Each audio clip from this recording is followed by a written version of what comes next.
ರಾಯಚೂರು ಜಿಲ್ಲೆಯ ಲಿಂಗಸಗೂರು ತಾಲೂಕಿನ ಮುದ್ಗಲ್ ಪಟ್ಟಣ ಸಮೀಪದ ಪರಮಾನಂದ ಹಾಗೂ ಅಮೋಘ ಸಿದ್ದೇಶ್ವರ ಜಾತ್ರಾ ಮಹೋತ್ಸವ ಮತ್ತು ಸಾಮೂಹಿಕ ವಿವಾಹ ಕಾರ್ಯಕ್ರಮ ಶುಕ್ರವಾರ ಜರುಗಿತು. ಮಾಜಿ ಶಾಸಕ ಡಿಎಸ್ ಹುಲ್ಗೇರಿ ಜ್ಯೋತಿ ಬೆಳಗುವ ಮೂಲಕ ಕಾರ್ಯಕ್ರಮಕ್ಕೆ ಚಾಲನೆ ನೀಡಿ ಮಾತನಾಡಿದರು. ದೇವಸ್ಥಾನದ ಕಲ್ಯಾಣ ಮಂಟಪ ನಿರ್ಮಾಣ ಮಾಡಲು ಸರ್ಕಾರ ಮಟ್ಟದಲ್ಲಿ ಪ್ರಯತ್ನ ಮಾಡುತ್ತೇನೆ. ವರ್ಷ ಹೆಚ್ಚಿನ ಸಂಖ್ಯೆಯಲ್ಲಿ ಸಾಮೂಹಿಕ ವಿವಾಹ ಜರುಗಲಿ ಎಂದರು. ಪ್ರಾಸ್ತಾವಿಕವಾಗಿ ಪರಮೇಶ್ವರ್ ಗೌರ್, ಶಿವಕುಮಾರ್ ಪೂಜಾರಿ ಮಾತನಾಡಿದರು.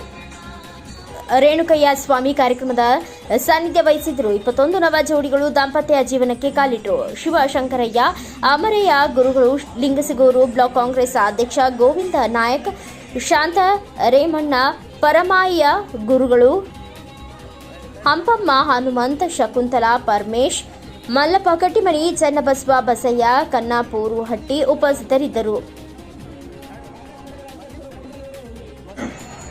ನಾವು ಎಷ್ಟು ಕೈಯಾದಷ್ಟು ಸಹಾಯ ಸಹಕಾರ ಮಾಡುವಂತ ಇಂದ ಏನು ಬರೋದಿಲ್ಲ. ಒಂದು ಹೌದು ಒಂದಲ್ಲ. ನಾನೆಷ್ಟೇ 1000 ಕೋಟಿ ಗಳಿಸಿಟ್ಟು ಇಲ್ಲೇ ಬಿಟ್ಟು ಅದಕ್ಕೆ ಬರ್ತಾ ಇರೋದು ಏನಂದ್ರೆ ಒಂದು ಹೌದು ಒಂದಲ್ಲ, 2 ಬಿಟ್ರೆ ಯಾವತ್ತು ಬರಲ್ಲ. ಯಾಕಂದ್ರೆ ನಮ್ಮೂರಲ್ಲಿ ರಾಜಕಾರಣಿಗಳಿದ್ರು. SR Kanthi ಅವರಿದ್ರು, SR Patil ಅವರಿದ್ರು, SR Kadapatti ಅವರಿದ್ರು. ಅವರು ಏನ್ ತಗೊಂಡೋಗಿಲ್ಲ, ಹೌದಲ್ಲ 2 ತಗೊಂಡೋಗಿಲ್ಲ.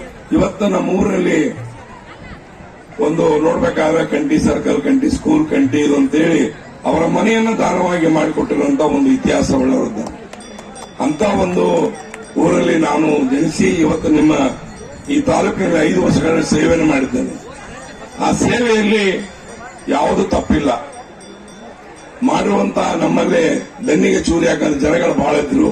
ಆದ್ರೂ ಆ ದೇವರು ಅಲ್ಲಿವರೆಗೂ ಬಂದು ಏನೋ 1000-2000ದಲ್ಲಿ ಸೋತರು ತಿಥಿಗೆಳ್ಳಾರ್ದಂಗೆ ನಿಮ್ಮ ಸೇವೆಯನ್ನು ಮಾಡಲಿಕ್ಕೆ ನಾನು ಸದಾ ಸಿದ್ಧ ಇದ್ದೇನೆ.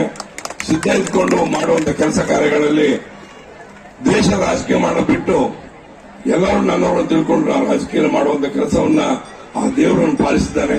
ಅದಕ್ಕಾಗಿ ಈ ಕನ್ನಾಪಟ್ಟಿ ಗ್ರಾಮದ ಎಲ್ಲ ಗುರುವರಿಗೆ ಇಷ್ಟೇ ಹೇಳೋದಿಷ್ಟೇ, ತಾವು ಮುಂದಿನ ಒಂದು ಇದರಲ್ಲಿ ಟ್ರಸ್ಟ್ ಅನ್ನು ಮಾಡಿಕೊಂಡು ಆ ಟ್ರಸ್ಟಿನ ಕಾಗದವನ್ನು ಕೊಟ್ಟರೆ ಅದನ್ನ ಸರ್ಕಾರ ಮುಂದಿಟ್ಟು ಒಂದು ಮಂಟಪವನ್ನು ಕಟ್ಟಿಸುವಂತ ವ್ಯವಸ್ಥೆ ಮಾಡೋಣ. ಯಾಕಂದ್ರೆ ನಮ್ಮ ಹೇಳ್ದಂಗೆ ರಾಮಲಿಂಗ ದೇವಸ್ಥಾನ ಗುಡಿಯಲ್ಲಿ ನಾವು 25 ಲಕ್ಷ ರೂಪಾಯಿಯನ್ನ ಕೊಟ್ಟು ಮುಜರಾಯಿ ಇಲಾಖೆಯಿಂದ ಕೊಟ್ಟಿದ್ದೀವಿ. ಆ ಮುಜರಾಯಿ ಇಲಾಖೆ ಕೊಟ್ಟದ್ನಾಗ ಅದನ್ನು ಮಾಡಿಕೊಟ್ಟಿದ್ದೀವಿ. ಅದಕ್ಕಿಂತ ಇದು ಹೆಚ್ಚಿಗೆ ಸಮಾಜ ಕಲ್ಯಾಣ ಇಲಾಖೆಯಲ್ಲಿ ಒಂದು ಮಾಡುವಂತ ವ್ಯವಸ್ಥೆಯನ್ನು ಮಾಡಿ ಈ ಗ್ರಾಮದ ಎಲ್ಲ ಗುರುಗಳ ಹಿರಿಯರಿಗೂ ವಂದಿಸಿ ನನ್ನ